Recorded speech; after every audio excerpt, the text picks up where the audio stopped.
In the bustling heart of Chicago, Marcus Thompson stepped into his flagship burger restaurant, Thompson's Grill, hand in hand with his partner, Alex Rivera. The air was thick with the sizzle of patties and the chatter of lunchtime crowds. But as soon as the manager spotted them, his face twisted into a scowl that promised trouble.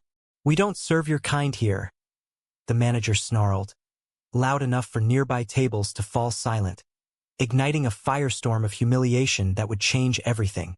Marcus had built Thompson's Grill from a single food truck into a chain of 20 locations across the Midwest, a testament to his grit as a black entrepreneur in a world that often stacked the odds against him. At 38, he was the CEO, sharp-suited and visionary, but today he was incognito, testing the waters after hearing whispers of issues at this branch. Alex, a 35-year-old Latino graphic designer with a warm smile and unwavering support, squeezed Marcus's hand tighter, his eyes flashing with quiet defiance. They'd been together for 3 years, navigating the complexities of being an interracial gay couple in a city that prided itself on progress but still harbored pockets of prejudice. The manager, a burly white man in his 50s named Hank Dawson, blocked their path to the counter. "You heard me. Take your lifestyle elsewhere. This is a family place." Gasps rippled through the diners, some averting their eyes, others pulling out phones to record. Marcus felt a familiar rage bubble up, the kind honed from years of microaggressions and outright discrimination. But he wasn't just any customer. This was his empire. Still, he chose restraint, whispering to Alex, "Let's go." "Not worth it." As they turned to leave, Hank muttered under his breath, "Good riddance, fairy." Loud enough for them to hear. Outside, in the crisp autumn air, Alex pulled Marcus into a hug. "That was awful.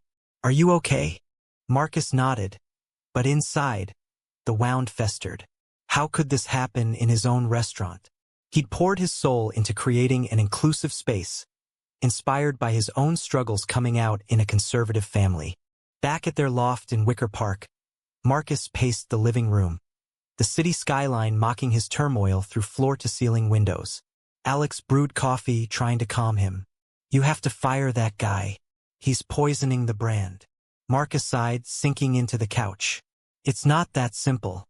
Hank's been with us since the early days. Loyal, or so I thought. But it's personal."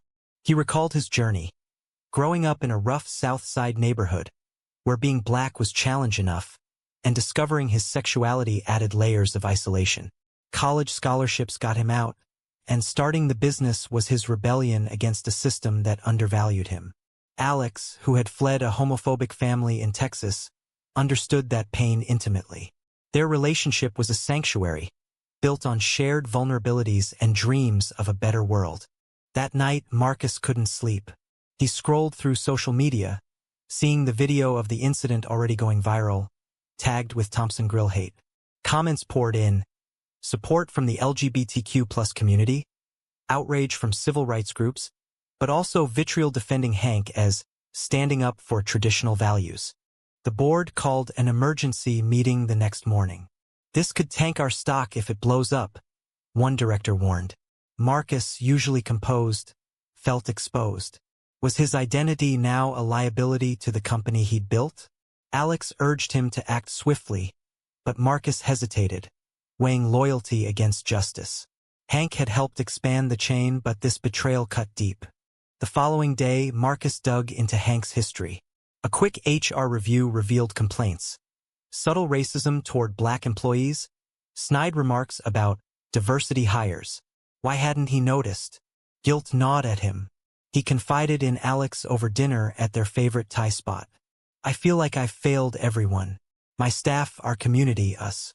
Alex reached across the table. "You haven't, but you need to lead by example. Show that hate has no place here."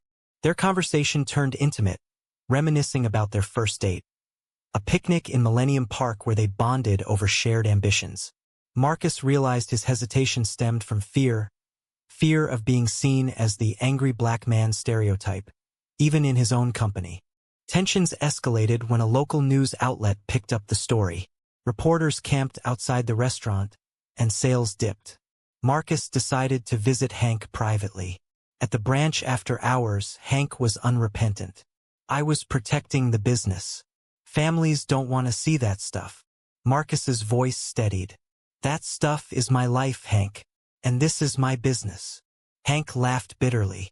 "You think you're better than us? Parading around like that." The confrontation ended with Marcus suspending him, but word leaked, sparking a backlash from conservative customers boycotting the chain. Social media divided. Progressives praised Marcus, while others accused him of woke tyranny. At home, Alex worried about the toll. "You're not eating, barely sleeping." Marcus pulled him close. "I have to fix this. For us." Their bond strengthened amid the chaos, but doubts crept in. Was pursuing justice worth risking everything? Marcus attended a support group for Black LGBTQ+ professionals, hearing similar stories of workplace discrimination. It fueled his resolve, but also highlighted the societal rifts, intersections of race, sexuality, and power. As the week wore on, Marcus prepared for a press conference. He crafted a statement emphasizing inclusion, but inside, he battled the urge for personal revenge. Alex stood by him, a pillar in the storm. "Whatever you choose, I'm here." The high trended on Twitter, with allies rallying and detractors spewing hate. Marcus wondered if true change was possible in a polarized America. The press conference unfolded in the lobby of Thompson's Grill headquarters, under glaring lights and clicking cameras. Marcus stood at the podium, Alex watching from the wings, his presence a silent anchor. Thompson's Grill was founded on the principle of welcoming everyone. Marcus began, his voice firm. "But recent events have shown we must do better." He announced Hank's termination, outlining new diversity training and partnerships with LGBTQ+ organizations. Applause mixed with boos from protesters outside, chanting about cancel culture. Backlash intensified. Conservative media painted Marcus as a vindictive CEO abusing power, while progressive outlets hailed him as a hero. Sales plummeted in suburban locations, where families echoed Hank's sentiments. Marcus received death threats, forcing him to hire security. Alex, usually optimistic, grew anxious. "This is getting dangerous. Maybe we should step back." But Marcus couldn't. "If I back down, what message does that send?" Their arguments grew heated, exposing cracks. Alex feared for their safety, while Marcus saw it as a fight for dignity. Investigating further, Marcus uncovered a network of employees sympathetic to Hank, some sharing homophobic memes in a private chat. It shook him. How deep did the rot go? He initiated audits, firing a few, but it fueled accusations of a witch hunt. At a board meeting, directors questioned his leadership. "Your personal life is becoming a distraction," one said. Marcus fired back. "My personal life is why we're having this conversation." Ignoring bigotry isn't leadership. Ryan supported him publicly but privately confided his fears. Over a quiet evening walk along Lake Michigan, waves crashing rhythmically, Alex said, "I love you, but this is consuming you." "Us." Marcus stopped, pulling him into an embrace. "You're right. I need balance." They recommitted, planning a weekend getaway. But reality intruded when a former employee sued for wrongful termination, claiming reverse discrimination. The lawsuit made headlines, twisting facts. Hank portrayed as a victim of gay agenda. Marcus testified, reliving the humiliation. It wasn't just words. It was erasure. The court battle dragged on, costing thousands and eroding morale. Staff divided. Some Black and queer employees felt empowered. Others resented the scrutiny. Marcus mentored a young gay intern, Jamal, who shared his own coming-out struggles, reminding Marcus of his purpose. Social conflicts peaked at a community forum. Activists debated, was firing Hank justice or overreach? Marcus spoke passionately. Discrimination isn't an opinion. It's harm. Heckled by opponents, he held firm, but exhaustion set in. Alex noticed, arranging therapy sessions. You can't pour from an empty cup. Their sessions revealed Marcus's unresolved trauma from childhood rejection by his father after coming out. As the case progressed, evidence emerged. Hank's history of slurs, documented complaints. Public opinion shifted slightly, but divisions remained. Marcus pondered the cost, strained relationships, financial hits. Yet, seeing Alex's pride, he pressed on. "We're in this together," Alex affirmed. High-profile endorsements came. Celebrities tweeted support, boosting urban sales. But rural franchises suffered, forcing closures. Marcus grappled with guilt over job losses. "Am I the villain here?" he asked Alex one night, staring at the ceiling. Alex traced patterns on his chest. "No, you're human, fighting for what's right." The narrative evolved into a broader discussion on corporate responsibility. Marcus authored an op-ed, detailing his journey as a black gay CEO, sparking national dialogue. Responses varied. Empathy from allies, dismissal from critics. Through it all, their love endured, a beacon amid turmoil. With the lawsuit heating up, Marcus hired a top civil rights attorney, Elena Vasquez, who uncovered emails showing Hank coordinating with anti-LGBTQ groups. "This isn't isolated," she warned. "It's systemic." The revelation exploded online, trending as Thompson truth. Supporters organized rallies, but counter-protests turned violent, with clashes outside headquarters. Police intervened, and Marcus watched from his office, heart pounding. Alex rushed in, hugging him fiercely. "We need to be careful." The strain tested their relationship. Alex's design firm suffered guilt by association, clients pulling out. "I didn't sign up for this," he admitted during a tense dinner. Marcus felt a pang. "Neither did I, but backing down means they win." They argued, voices rising, until Alex stormed out. Alone, Marcus reflected on his choices. Ambition versus love. He called his estranged sister, who had distanced herself after his coming out. "I'm proud of you," she said unexpectedly, offering a glimmer of family reconciliation. Reuniting with Alex at their spot in Grant Park, they talked openly. "I fear losing you more than anything," Marcus confessed. Alex softened. "Then let's fight smarter."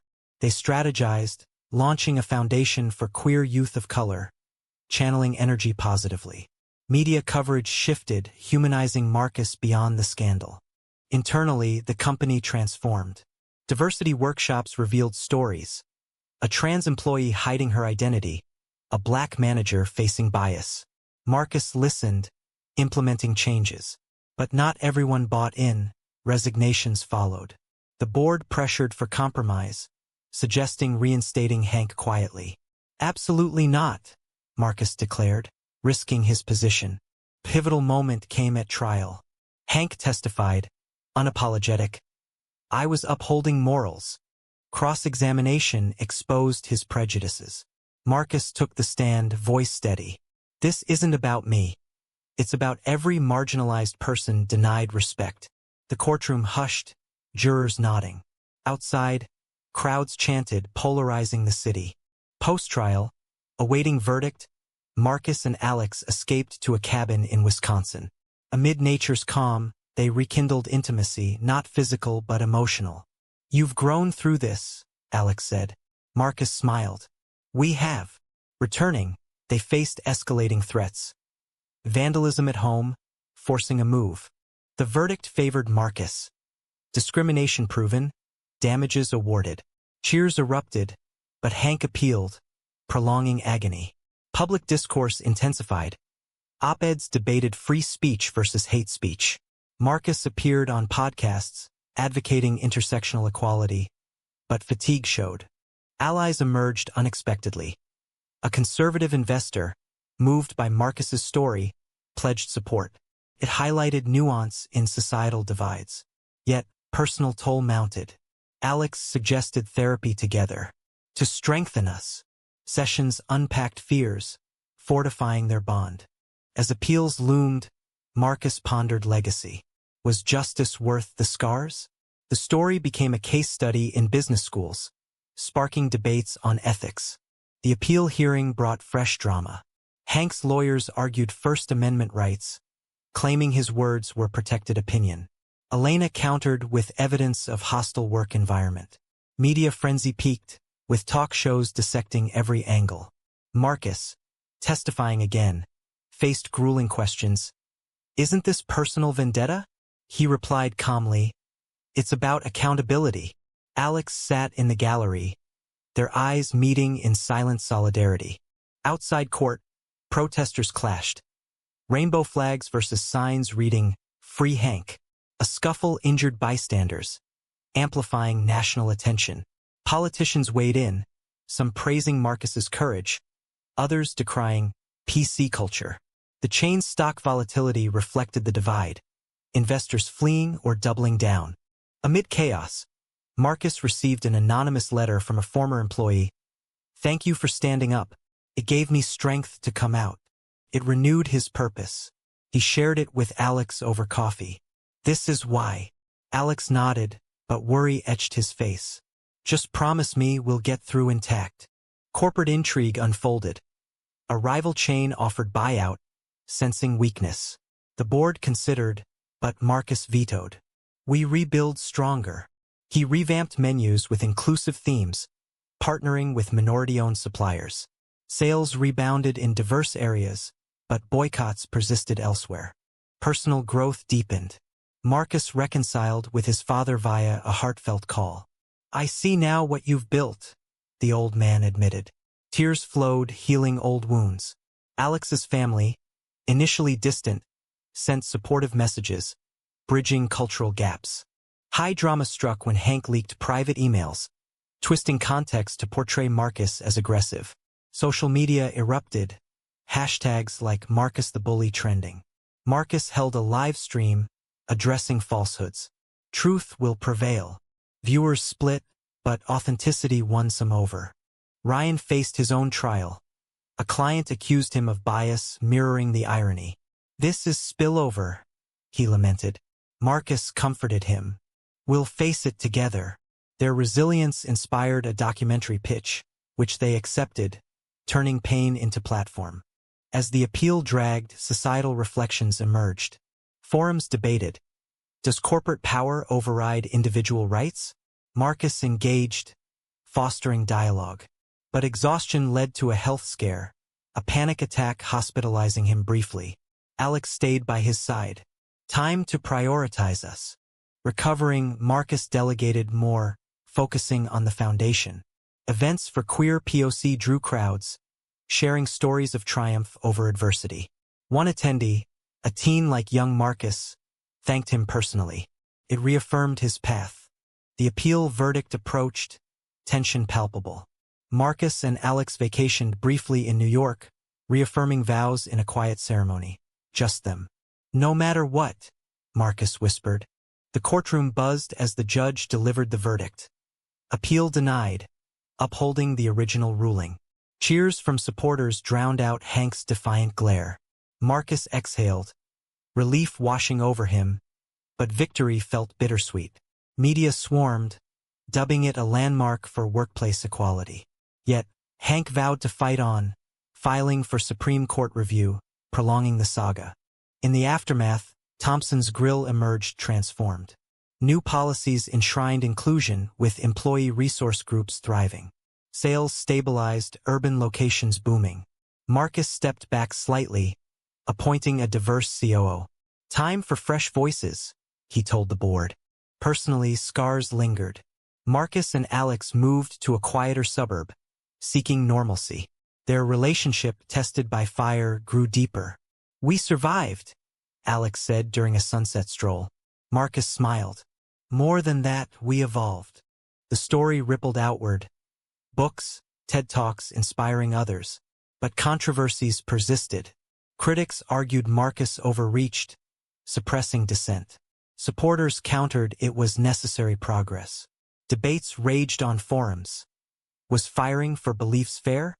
Marcus reflected in his memoir draft, "Justice isn't clean. It's messy, human." He and Alex mentored couples facing similar trials, emphasizing communication and resilience. Years later, at a Pride event, Marcus spoke, "Change starts with one stand." Applause thundered, but he knew divisions remained. America grappled with evolving norms, intersections of identity clashing. In quiet moments, Marcus questioned his choices. Had he fueled polarization or bridged gaps? Alex reassured, "You sparked conversation. That's victory." The chain expanded, symbolizing hope, but societal wounds healed slowly, prejudices lurking. As the sun set on their journey, one question lingered. Was the pursuit of justice, at the cost of personal peace, ultimately worth it, true or false?